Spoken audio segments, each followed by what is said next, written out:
Hello, hello, hello, everybody. Root Beer here. We've come a long, long way, but we're finally here. We're finally at the end. Question number 25. So in this video, we're going to wrap up the 2002 Cayley competition. Question 25, the last question on the contest. A lattice point is a point xy where both x and y are integers. For how many different integer values of k will the two lines kx minus 5y plus 7 equals 0 and k squared x minus 5y plus 1 equals 0 intersect at a lattice point? Okay. So we're going to have a lot of integers bouncing around here. X and y are going to have to be integers because it has to be a lattice point. And we're told we want different integer values of k. So k is going to have to be an integer as well. All right. So we're talking about the intersection of two lines. So I'd like to know what sort of points we'll get with this intersection. So to figure out any intersection point between any two lines or really any two curves, we set them equal to one another. Now the thing we want to do is first convert these sort of to y equals mx plus b form. Just single out the y variable by itself. So first we're going to convert to y equals mx plus b. The reason we want to do this is we'll set the y values equal to each other because they have to intersect at the same point, so the same y value. And that'll give us two equations in, or sort of one equation in x that we can solve for. Okay. So we had what? Kx minus 5y plus 7 equals 0. And k squared x minus 5y plus 1 equals 0, right? Just make sure we get these ones copied down correctly first, and then we can do whatever we want. All right. So converting them into y equals mx plus b form. So kx plus 7 is 5y. We just brought the y over to the other side. So now k by 5x plus 7 by 5 is equal to y. So there's the first one in y equals mx plus b form. And now the second one, going to be very similar, it looks like. Bring the 5y over and then divide by 5y. So we'll get k squared by 5x plus 1 over 5 is equal to y. Okay. For our point of intersection, POI, we set the lines equal to one another.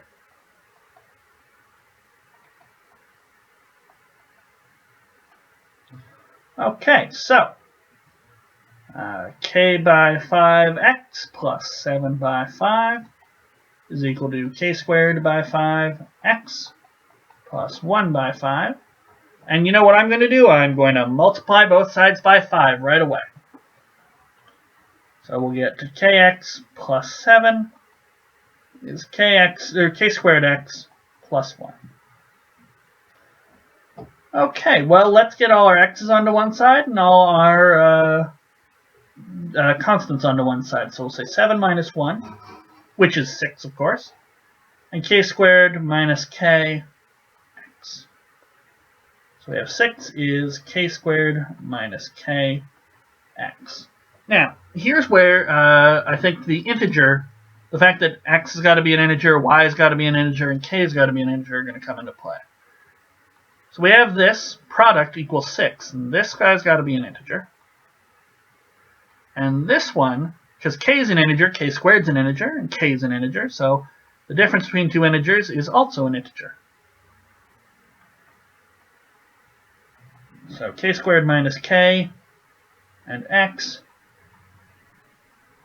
are factors of 6. Possibly positive and negative, although k, because it's an integer, I think k squared is always going to be bigger than k. So I think k squared minus k will always have to be positive, but let's see here. Let's make a little bit of a chart. So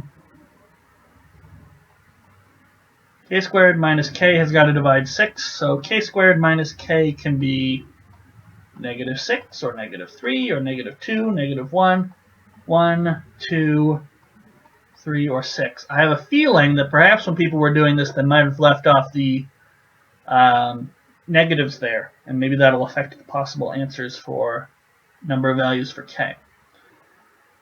So what we can do is just take each of these one at a time and solve for the possible values of k. And if any of them give integer values for k, then we can take a look at the x value associated. Just divide 6 by whatever number we choose on the right-hand side. And then hopefully we'll get an integer for y as well. So we have a bunch of these to look at. So if it's equal to -6, then we're going to get this equation here. And we have to try and factor this. And I don't think it'll factor. 1 plus or minus square root of 1 squared minus 4ac. No. This guy in here, it's going to be -23. This is not going to work. How about if it's equal to -3? Well, we bring the -3 over to the other side, we'll get +3. And I think this one will also be a dud. Yeah. We'll get a square root of -11. That doesn't make any sense. So we'll get k squared minus k equals -2. So that's k squared minus k plus 2 is equal to 0. And this one probably won't work as well. 1 minus 4ac, so that's going to be 8. That's not going to work. Why? Well, 1 minus 8 is -7, and we'll have a square root of -7, and that doesn't make any sense. So the last one of the negatives, which I think is the last one that won't work. 1 minus 4 times 1, which is 4, so we'll get square root of -3. That's never going to work. Okay. So now what happens if k squared minus k is equal to 1? Well, we bring the 1 over to the other side, set that equal to 0. And k is going to be -b, which is 1.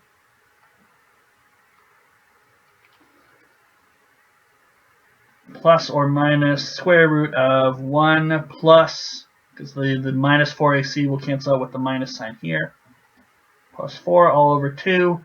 That's 1 plus or minus square root of 5 over 2, not integers. So none of those will work. Okay, so k squared minus k can't be any of these first 4 values. Is 0 on the table here? Can you possibly... Okay, so there will be some values of k, at least 1, just based on our potential answers here.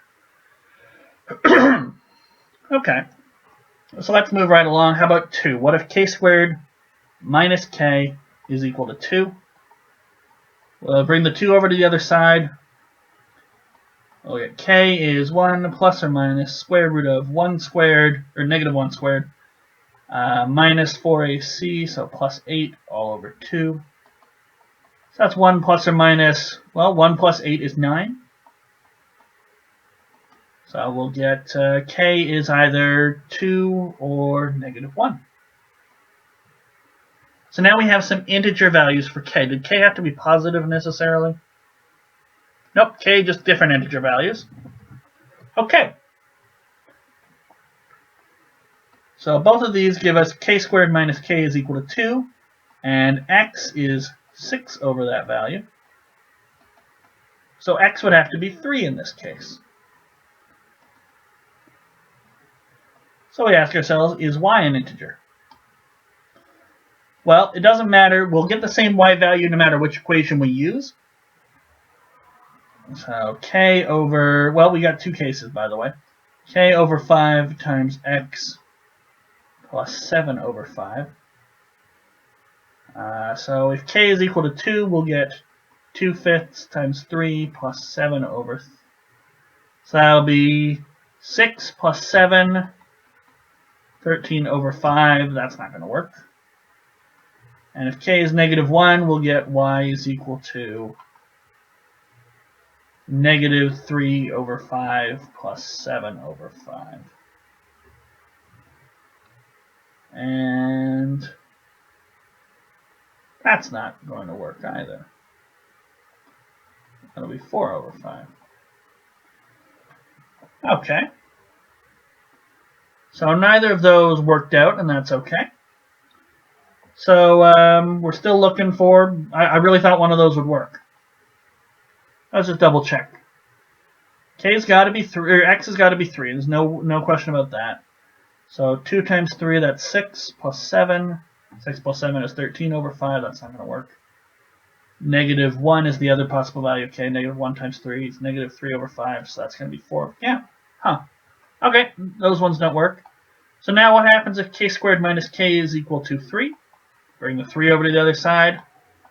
1 plus or minus. Hopefully this one will work. Plus 12. No, it's going to be... It's going to have a square root of 13 in there. That's not going to work. Okay, this had better give us a solution because we're out of options here and we know there's got to be at least one solution. 1 plus 24, that's looking good. So 1 plus 24 is 25, so we get 1 plus or minus 5 over 2. So K is either going to be 3 or negative 2. And we'll do this on the next page.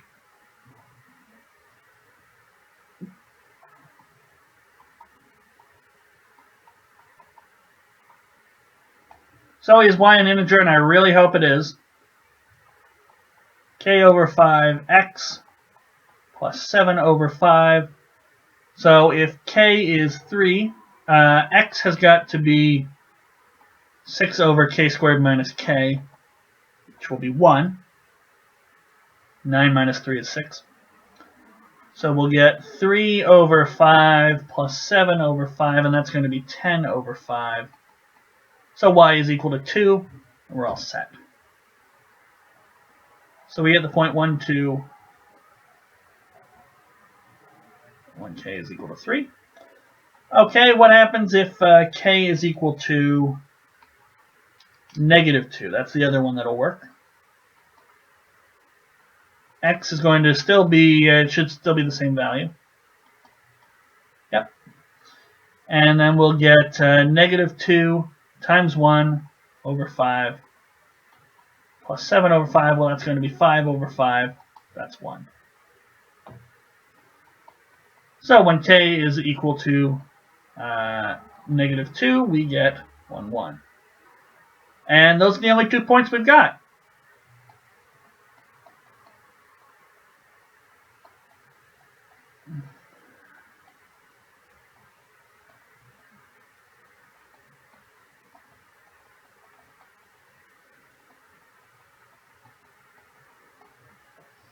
Alright, so only 2 values work, and I think that was B, because they were going up in ascending order.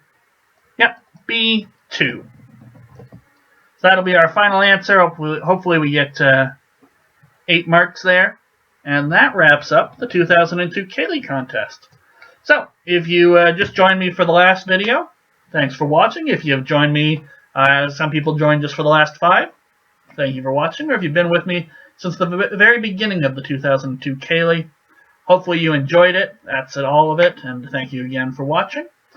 So Cayley, the next thing I'm going to be doing is the 2002 Fermat contest. And, yeah. So stay tuned for that. That's the next the multiple choice series. As always, thank you guys for watching, and see you next time.